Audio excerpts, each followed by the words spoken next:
Hello and welcome to Star Citizen Sunday with me, Ryan, aka Sifu Messiah. This is a weekly show which covers everything from the world of Star Citizen over the past week. Links will be provided below in the description so you can check out anything we talk about in this week's episode. Let's get on with it.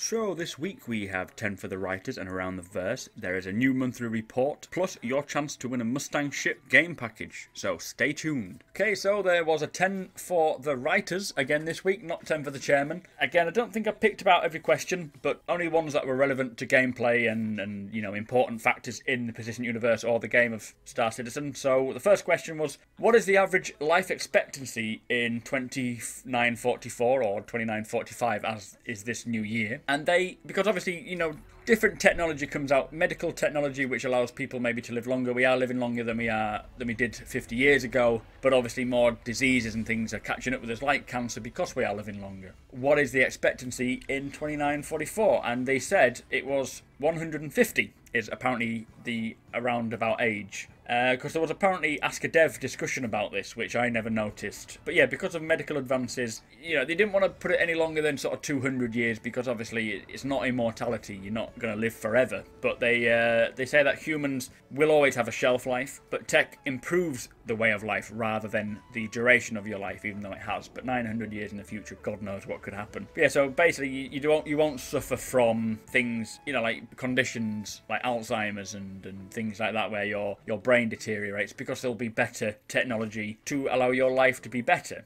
But yeah, obviously we live a lot longer than we do now. Again, who knows? But that's the writer's idea of it. So I think, you know, you might be able to see someone who's 120 odd might look a bit better than someone who's 80 odd anyway. So the question after that was, are there going to be hybrid colonies of human with aliens or other joint ventures? And yes, you know, there's going to be places where you can. They did say that there's likely to be an interspecies port for trade, where you can trade with the Banu, the Xi'an. I wouldn't have thought the Vandal. I don't know if there's ever going to be a Vandal who is a friendly Vandal and you can, you know, trade with them. I can't imagine so. Maybe sometime in the future if, you know, eventually we find someone, but this isn't what they've said. This is my own opinion. But what they have said is, you know, there will be ports for trading with the Banu, the Xi'an. They did mention stuff about the Tavarians, which are apparently like a lost race, which we wiped out because we were at war with. I can't remember when it was. But yeah, so you can even have mixed crews. So you can have your BBBF, I think it was, the Banu Best Friend Forever, the BBFF, I don't know. Anyway, but yeah, so we can mix races, yeah. Now, the next question is pretty much something I always think about, and I'm glad someone's asked it. It was, has the idea of finding a derelict capital ship that upon exploration has a haunted house supernatural side, like think Event Horizon or Alien Isolation, the game, and if so, has the lore been discussed that can tie this into the Persistent Universe? Which, I mean, is a really good question. I often think it would be great to come across a derelict alien ship, and like Aliens, the film, you have to explore it and then you find there's aliens on there. And unlike games like Alien Isolation, where you will always have a way around the aliens, there may not be a way around them and you need a bigger force. You know, if you're on your own, it's not like a set waypoint that you need to get to in order to get past the checkpoint. You have to either get through it or you don't and escape. So yes, they said although it's still bound to like the universe realities, so things like zombies are very much not likely to appear in Star Citizen.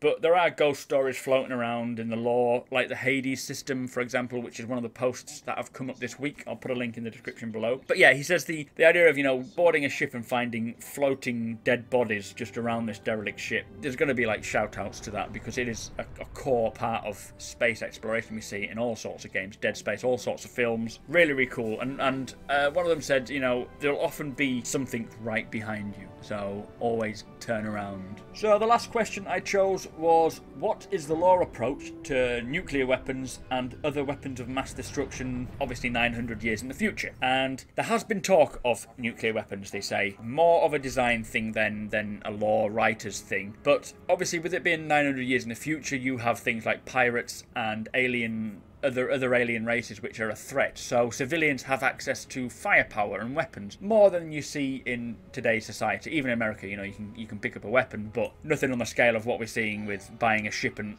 loading it with missile payloads and so forth. But then you obviously have your civilian weapons, and then you have your mil-spec weapons, which it's not fleshed out yet, so I wouldn't write off anything, but they're not sure, you know, whether or not civilians will be able to get mil-tech weapons. Maybe there'll be a black market where you can get them, but as way of nukes, it's unknown, because obviously you'll need an atmosphere for a nuke to be really effective. After its main explosive destruction, you will have in our atmosphere a fallout, you know, and all this sort of things, a radiation that go with it. Whereas in space, there's already a radiation problem there anyway, you know, difficulty there. So I don't see how it would work. And they say this, you know, they don't see how it will work. But I wouldn't write it off yet. There may be some really big weapons of mass destruction that we don't know about, but you can't just go off and unload them onto a planet and destroy a planet. It's not going to work like that. So that was it for the 10 questions. Again, there were more. A lot of them are very technical questions, or not technical, sorry, more lore writers-based questions, which, as always, I'm looking more for gameplay aspects. So if you're interested in hearing everything they say, check out the link below. It'll play the whole thing out for you. So for the first time in a couple of weeks since the holidays, we are back with Around the Verse. Now it is episode 26,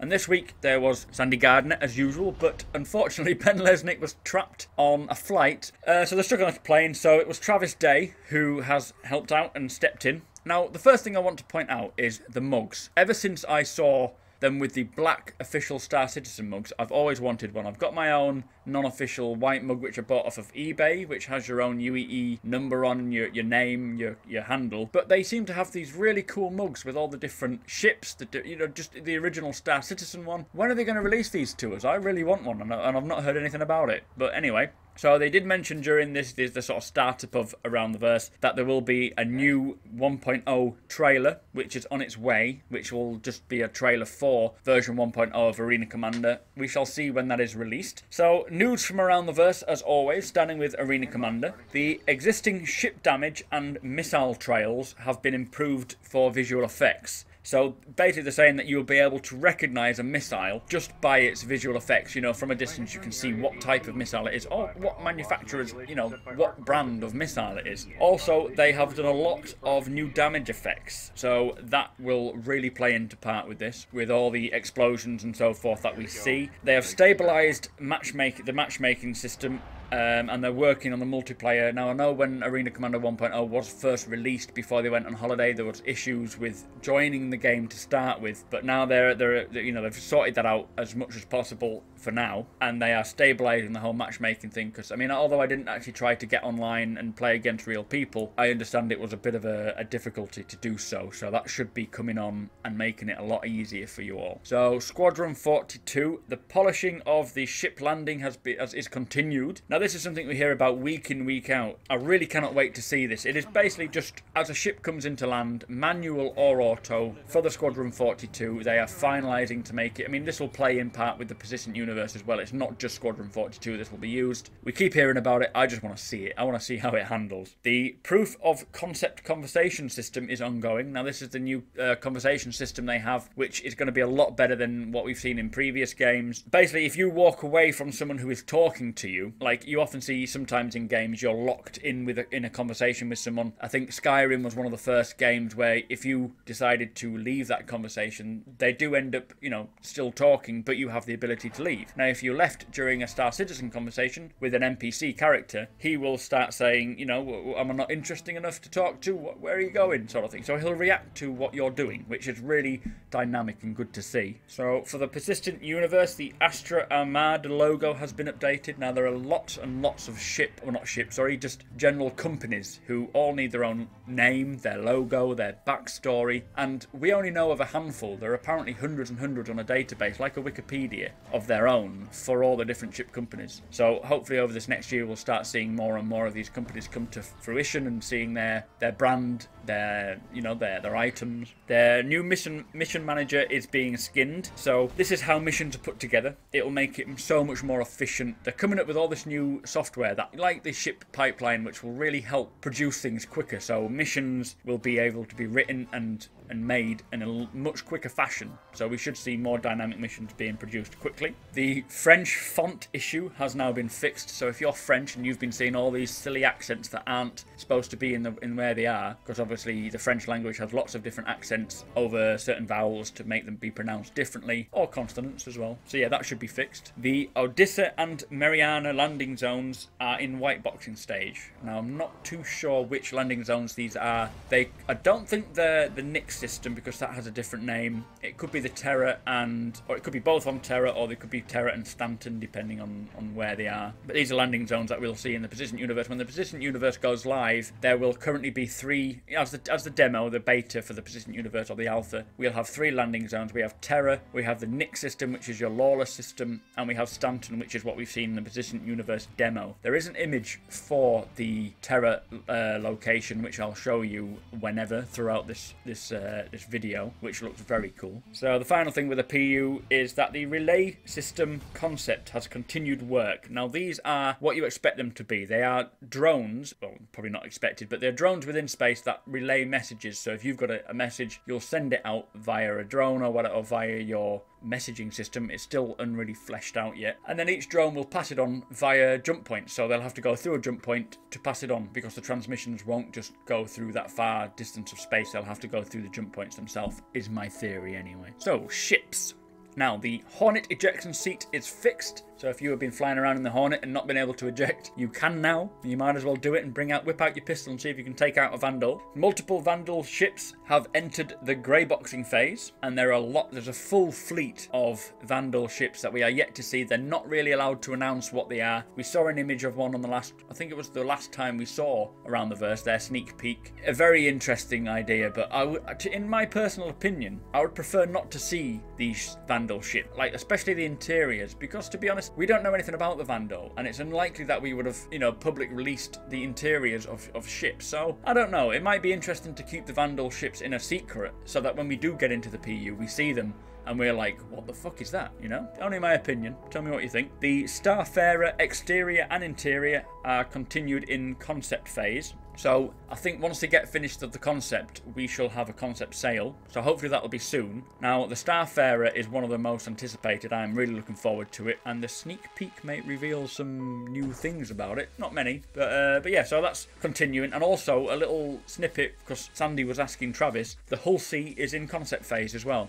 So if you were wondering about that one, which I am really interested in, it's in concept. So again, hopefully within early this year, we shall see a concept sale with both those ships coming to fruition to buy. So, FPS. The new weapon selection method is being used. Now, as we know in games like Grand Theft Auto, you hold your button down and a scroll wheel will come up for that. Some games use just your mouse wheel to decide which weapon to choose. Star Citizen have come up with their own. Hopefully it is a really, really cool system, a really efficient system, and quite a mature system, so it's not too, ghastly, which is a horrible word to use. I sound like a gay when I say that. So the first pass on cover pieces have been completed for the battle arena. Now there's another picture. I'll try and put it up as close to me saying this. We saw last week there was a little image of battle arena, which is again very much like the one from Ender's Game. So we should see more at PAX East, which is on the 23rd of January, which we'll get to. We'll get to that post about PAX East as well. But it's supposed to be a recreational FPS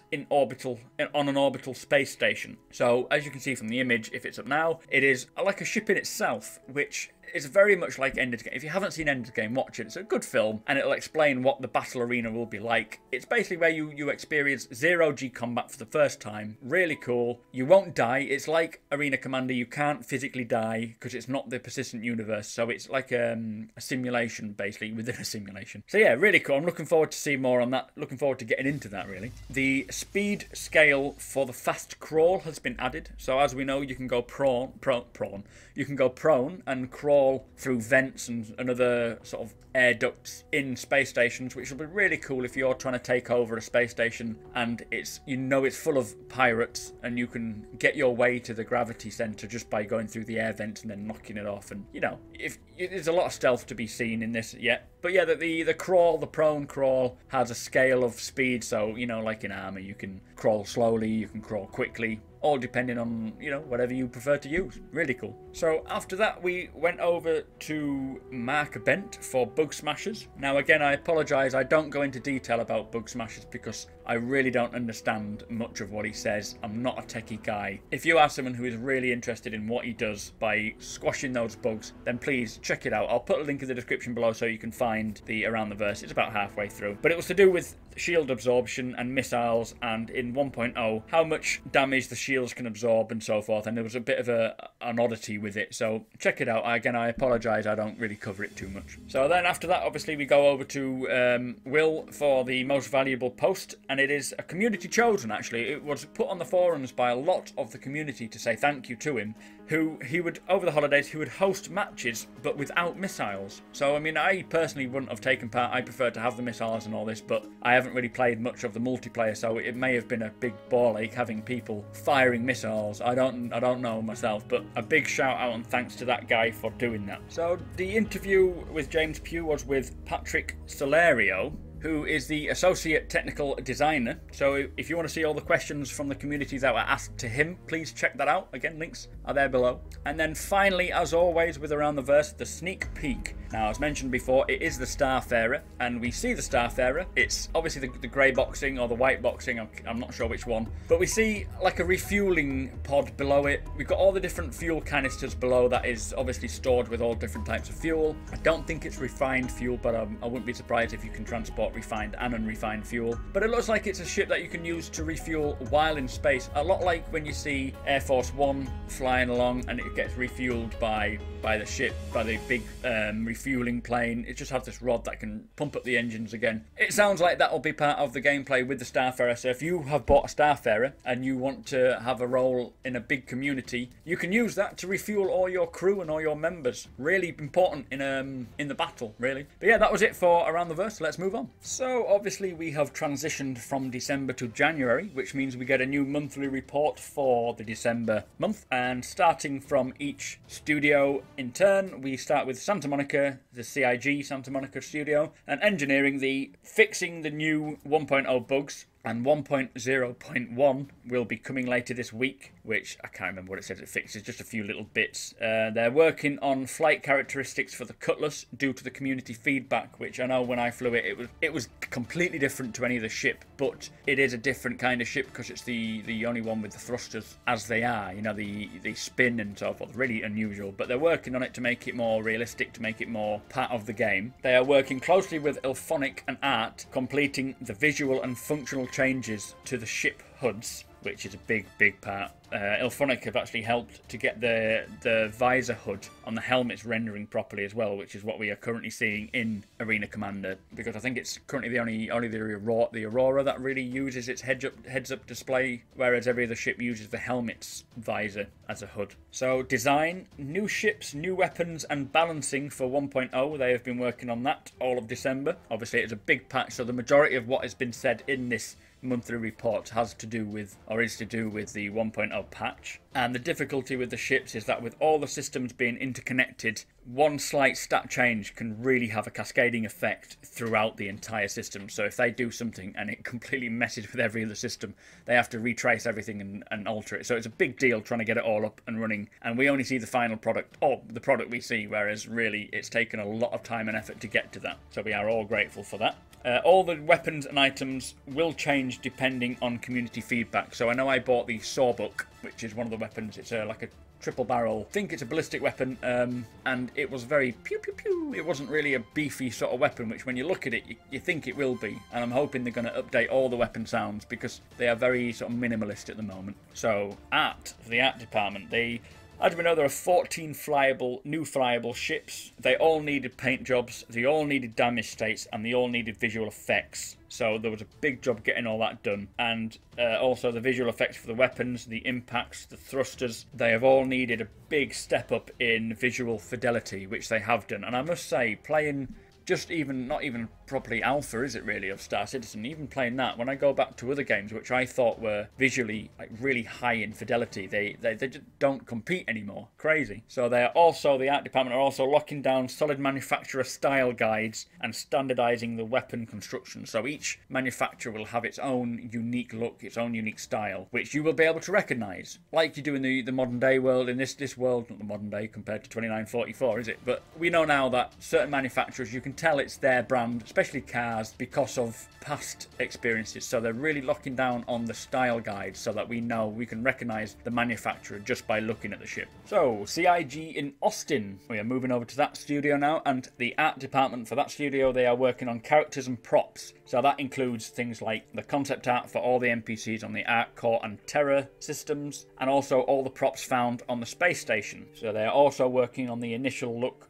and feel for the landing zone, which is called Levski, which is the Nix system, which is the lawless system we shall see. We have Terra and Stanton, as mentioned before, and Nix now, which is the lawless system, which we'll be able to play around in the PU demo. They are wrapping up work on the medic NPC, which will be found in the medical unit, and testing out a new skeletal system to make characters move anatomically correct. So as we see the characters now, this isn't the final product of how our characters and the NPC characters are likely to move. They are doing a full motion capture for more natural looks. So it's not like most games where you kind of have a one set sort of walk style. There's going to be multiple. It's going to look really fluid and realistic. So for the PU, they are hopefully going to have 150 new props in place for the environments, and they are doing R&D, or research and development, on a new modular fountain visual effect for the environments. All I can assume is that's something to do with a fountain centerpiece within the middle of a town. I could be completely wrong, but it sounds like they're going to a lot of effort even just to put in a nice looking fountain. So as mentioned before, in the design aspect, the Odessa and Mariana landing zones, they are now in white boxing, as we know. But what they're doing is they're blocking out the shops, the points of interest and the landing pads, and where they'll basically be located within these systems, because obviously they can't just chuck things in everywhere. They've got to make it fluid and you know, look appropriate, really. So the star map is undergoing an extreme renovation, they say. They are revamping the whole of the universe layout, and apparently the conference table is filled out with all these post-it notes over the star map of how it's supposed to look, so they can move things about to make it proper. And they say it's not long until the 2.0 star map is complete. So we haven't even really seen the 1.0 yet. We've seen an idea of what it'll look like, but once they get this Galactopedia out, that will really hone down how it's supposed to look. And finally, for design, they have been working on the landing sequences, which is from orbit to planet side. They have been updating the PU crimes list, whatever that could mean, and identifying the bugs in the orbit hangar planet side game loop, which is currently in Q&A. So this is when you go from orbit to hangar to planet side. Just basically how if you eventually get to a system and you want to get into the towns of this system, you will obviously have to come in through orbit, land at your hangar, and then transition from the hangar to the planet side where all the shops are. But they want it to be seamless. They don't want it to be, I think, like loading scenes. They want it to be so you walk through a door and then you're in the area. So engineering, they have finished the back-end implementation for a new chat system. As we've mentioned before, we know the chat system is going to be very dynamic and very cool. The QA will get hands-on to the chat system this year to test it out, so that'll be cool, including the UI system for it. So we'll, you know, your dialogue that'll pop up on screen or however it's going to work. So they'll be getting hands-on, and I think QA is pretty much close to the last stages before we get to see it, because it is testing it to make sure there's no bugs involved in it and it's all smooth running. The server team have been working really hard on getting the Hangar Friends invites working, and also they're figuring out ways to increase the player counts on the maps, which is really cool. So, you know, in any environment you can have more people walking around at one time, which will look a lot more realistic. So, Foundry 42, starting with programming. Foundry 42 are the guys in the UK, obviously in Manchester, who are sorting out the Squadron 42 single campaign. So, programming continued landing mechanics are in development, as we know. Work has begun on the AI landing and takeoff, so I believe this will be, obviously, not ourselves doing the taking off and the landing. It'll be the NPCs that we see day in, day out, coming in and out with their own transportation, trading goods and so forth. Enhancements to the looting system have been made. We've heard about this before, but we haven't really gone into detail about what the looting system will be like, and we are still to hear, unfortunately. And work has started on the Paw, which is your personal arc wielder. I have no idea what that could be, but it sounds like a handheld type of type of repair tool. It could be, I know in the Southland hangar, if you look to when you first spawn into the hangar, if you walk to the left and you are about to go up some stairs into your little personal equipment where your fish tank is, there is this little device on the floor, and it looks like some sort of device that you'd handheld to, weld, to be honest. I would have thought it was a welder, so it could be that. And also, I'm not sure if I've mentioned this before, but the conversation system has a dynamic field of view and depth of field effect added to it, so it's more realistic. It feels more focused on what you're talking about, and it'll be very cinematically pretty as well. It's really cool. So the graphics programming, they are starting to refine the ship damage shader, and an example that they gave, which is really cool, is a ballistic weapon will dent metalwork and often puncture holes, whereas lasers will sort of scorch the surface, leaving a burning edge, which will again, over time, eat through the metal for a few seconds, again depending on the armor used or the metal used and the power of your weapons, whereas explosives will create a visible ripple effect, which will travel across the hull as metalwork gets bent and scorched. So that's a really cool aspect, and it's stuff that you probably won't even notice too much or you'll take for granted, but it is a real cool aspect of the game. So the new star shader will support 1 million visible stars, which when zoomed into won't lose any detail or fidelity, which again they say is crucial for Squadron 42 cinematics. They are spending a lot of time planning the new engine features which will relate to performance, which is great news because I know I'm struggling at the moment with my setup just to try and play the Arena Commander. So it's really good that they're focusing a lot on getting new software to allow the games to run smoother, and I wouldn't be surprised, to be honest, if Star Citizen crew really do come up with some good ways of making the games run on lower end PCs. Hopefully they will, but the chances are they probably won't, but my fingers are crossed. So design, the Arena Commander tutorial is underway, which is pretty much why I haven't done anything on the tutorials, because if theirs is really good, then there's no point for anyone else to really give an example out of how to do it. So I'll wait and see what that looks like. Oh, they've progressed well on episode 1 as well for the Squadron 42, which I think we shall see this year, hopefully not too late this year. And various mechanics, not specified, are now getting more code support. So there are going to be a lot of mechanics, you've got your medic, repair, engineering, stealth, all these different mechanics that we have not even heard about yet. Already what we've heard about to do with the game is exciting and I cannot wait to play it, but there's so much more to be added. So the art team, they have had lots of time and effort gone into the characters needed for Squadron 42, which they did say they will be showcased. I'm not sure when, hopefully very soon. I mean, I wouldn't say that if it wasn't soon. Additional work is completed on the Vandal Kingship, including the bridge, along with the boarding ships and the Starfarer. And again, as I said before, it might be interesting not to show us the interior of the Vandal ships because we won't know what they're supposed to be like because we are not Vandal, and the chances of us knowing what the interiors are like of these ships are very slim. And plus, again, like I said, it'll keep it really scary if you're flying through space and then all of a sudden you see a ship that you do not recognise. You will start to wonder what it is, and you'll be less likely to approach it if you think it may be a Vandal. So the ship's part for Squadron 42, the team are working on the Retaliator, and it is getting closer to hangar ready, day by day. And once the Retaliator is hangar ready, focus will then be on the Adris and the Javelin, which again will feature heavily apparently in the Squadron 42 first campaign, which is really cool to see. Now, as we know, 2 capital ships are to be produced in tandem. We obviously know about the Bengal Carrier being the first capital ship, but during the live stream before Christmas, they mentioned there will be a second, and because they are the same manufacturers, they're going to be made in tandem and produced in tandem to get them out quicker. The UK team are also responsible for producing the Vandal fleet, the Starfarer, the new Cutlass, the new Avengers, which I know I'm looking forward to seeing, and the Argo utility vehicle, which I believe will be a little one-manned vehicle you would carry on your ship, and if you wanted to repair your vehicle or do day-to-day maintenance or go out and explore a little bit, you can get in this and do what you need to do, although there will be role-specific utility vehicles. So the environmental art are continuing grey boxing for the Shubin Interstellar interior, and all major components have been fleshed out. Watch this space, they say. Now, the Shubin Interstellar, every week, again, week in, week out, like the Starfarer, we hear about, unlike the landing parts, we hear about this Shubin Interstellar mining base, and it keeps telling us that it's coming along nicely, it's in grey boxing and so forth. But bear in mind, this is a 6-kilometre platform, which we've seen the exterior, but the interior, it will be much bigger than the exterior, so there's more to do with the interior, so it's going to be a big job, and when it finally gets completed for Squadron 42, it is going to be super impressive. So over to behaviour.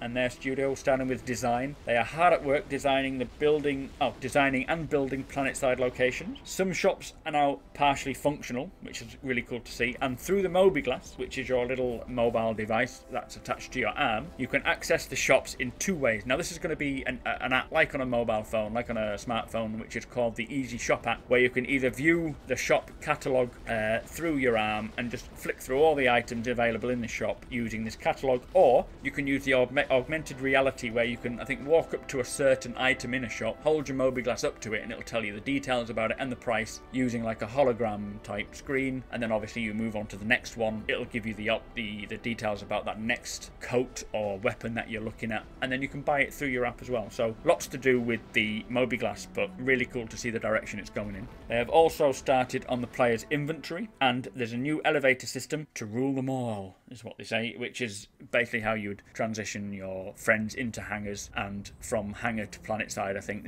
the elevators are going to be revamped. Not a big job, I'm sure, but I'm sure that it's going to be well worth it. So the art department have finished work on 2 new shops, which is the Astro Armada, which I believe is the ship showroom, sorry, and the medical unit, which I suppose will be where you go to get fixed up if you've had a bit of a scrape. So there also work is being done on Terra to set up the space for future shops. So there's not just going to be these 2 shops we've heard about, there's going to be so many more shops, and they're just sorting out the space and areas for these to go so it works properly. So over to Ilphonic, who are no longer redacted. Whee! And the engineering, the push-pull zero-G mechanic, its work is still being continued on. Again, we know this is where you will pull yourself through a zero-G environment rather than just floating through aimlessly. It will have a proper reason to sort of pull along, and they'll react accordingly to your movements. And game rules were implemented for the FPS elimination matches. Very exciting. It speaks for itself, although we do not know much about that yet. There's a system for going prone and entering vents that was also finished, and we know about that. We've spoken about that previously.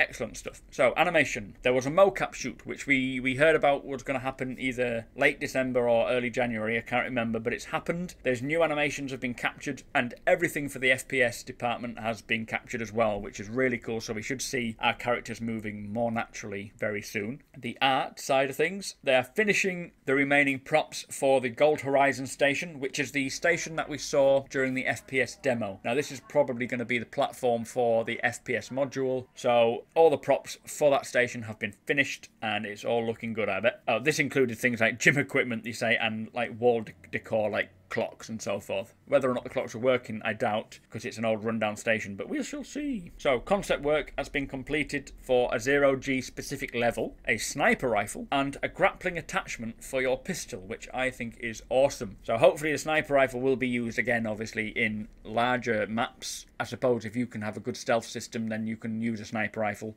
Plus you can go prone, which is always great to see. And obviously your grappling attachment, you attach it to your weapon, another weapon attachment like your pistol, like your silencers, your scopes, your torches. This will be an attachment that you fire a grappling hook to be able to move not only in zero-G but in normal gravity as well. So design, they are blocking out the first few levels for the FPS module release, and the 2 levels will be completed by early January. How soon we get to see this, I don't know, but I'm really looking forward to seeing that. And a document has been put together for the weapon attachments, so that speaks for itself. So over to Turbulent for their report. There is a new website and contacts, which I am still to figure out. I really cannot find out how we're supposed to send friend requests and all sorts. I know a subscriber called Derpy, hello Derpy, has been trying to send me a friend request, but I think we need to be online at the same time, which is really difficult to do because we're probably in different time zones anyway. So we will figure it out, and hopefully it'll become more and more easier over time. Leaderboards were updated too. This is something you might not have seen in 1.0. And also the contact list will evolve into a fully blown friendship system for in and out of game. So don't worry if you, like myself, cannot find friends and so forth. It'll be completely updated. And also the star map. They are working on the star map. Now we saw this during the live stream. It's only a very short snippet of what the Galactopedia will look like, but it looks fantastic fantastic. And again, this is the reason why I'm holding off doing my reviews of certain systems, because looking at the star map, if I can use that in my reviews and actually show you the systems themselves using that Galactopedia, then I'm going to do that rather than finding my own idea of what it looks like. So I'm holding off for the moment, but bear with it. So the final studio, which is Moon Collider, who are involved in the AI. They are working on the character combat AI for Squadron 42, which is very important. We need to make sure the AI is working perfectly with Squadron 42. And the Persistent Universe AI work is continued for NPCs to perform everyday tasks. So it looks like it's real. You know, they're not just stood there doing nothing all day waiting for you to approach them. So there's also lots and lots that I've missed off on this post. A lot of it is the technical behind the scenes stuff, which I really don't understand. So if I was trying to explain it to you all, it wouldn't make any sense, amongst other things. But a lot of it is to do with the 1.0 release. So if you are interested in all the technical side of things, the 1.0 release facts and what each studio's been working on, please check it out. Again, links are provided below. So let's move on. So as mentioned before, I am doing a giveaway. Now, thanks to a subscriber called Robert, who has provided one of every Mustang, barring the Omega, which was obviously only available if you bought it via buying the AMD graphics card. He has bought one of every Mustang for us to do a giveaway for new subscribers and old subscribers. So we have the Mustang Alpha, the Mustang Beta, the Delta, and the Gamma. So every week for the next 4 weeks, I'll be doing a giveaway of one Mustang package. So it's a game package. You don't just get the ship, you get the full game, to a lucky winner who has subscribed. So basically what you get with this package, it's the Mustang Alpha for the first one. You get the Self-Land Hangar, you get 1,000 UEC credits, which is the in-game currency. You get a digital Star Citizen manual, the Star Citizen digital download, which is the full game, the Persistent Universe, 3 months insurance for your Alpha, the Squadron 42 digital download, which is the single-player campaign, and beta access. Now, I don't think this comes with Arena Commander access, but it is only about $5 extra, so if you are interested in coming into that, then go ahead and buy that if you're the winner. But yeah, so to win, you have to be a subscriber, so you have to have subscribed to me, old or new, doesn't matter. You need to leave a comment below, which will tell me what you want to do. What's the first thing you're going to do as soon as the Persistent Universe goes live? What would I do? I would most likely step out of our hangar door. I wouldn't probably even get on a ship. I'd step out the hangar door and walk into the town or the area where my hangar is and just explore that area. And then I think I will get into a ship after taking a mission and go and deliver to some other place that I want to experience. But yeah, tell me what you want to do in the PU, the first thing you would do. And yeah, so next week, after this week, I'll be giving away the beta. So if you're not interested in the Alpha, don't enter. But if you are, if you want to win the Alpha, be a subscriber, leave a comment. If you want to follow me on Twitter, you can do. It's SuperMac Brother. There is no S at the end because we ran out of letters, which is annoying. But yeah, you don't have to. It's not part of the part of the competition. But we will be announcing more things through there. We'll be more active on there. So yeah, good luck. So also this week there was a new galactic guide which focuses on the Hades system. Really cool post. If you're into your galactic guides and all your different systems, check it out. There is a new post called Black Fringed Starry Flounder. Now this is relating back to the original post, which was called Terra Silver Tang for sale, and it was a very much coded Word document which is about the lost data package of an Origin Jumpworks ship prototype nicknamed Goldfinch. Now they lost all this data and it was about whether or not someone wants to sell it. Really cool post, and you've got to read between the lines for it. I hadn't even noticed it and someone pointed it out to me. But this is a follow-on to that where it sounds like they've actually figured out who these people are. Really cool sort of fictitious post, worth checking out. There is a new fan spotlight which is called Wallpapers Round 3, and I'll show you the images that we have there. Some really cool fan art there for your desktop. And also the final post was a Star Citizen Town Hall at PAX South. Now this is being held in San Antonio on the 23rd of January. It starts, I believe, at 2 PM and goes on till 11, which means that it'll be, I think, GMT English time, about 8 PM till 5 or something in the morning, which unfortunately I won't be able to watch it all. But it is very much about the Persistent Universe focus, and there's going to be topical panels, a meet and greet, really cool stuff with Chris Roberts and all the crew. Tickets are on sale now. They're about $30 for the full thing, or $15 for just the panels, I believe. So if you're interested in getting to that, or if you can get to that, get on there and buy a ticket. Okay, so that's your lot for this week. Thanks for watching. Don't forget to subscribe, comment if you've got anything to say, and like it if you will. Share it if you can, and good luck with the competition, and I shall see you next week.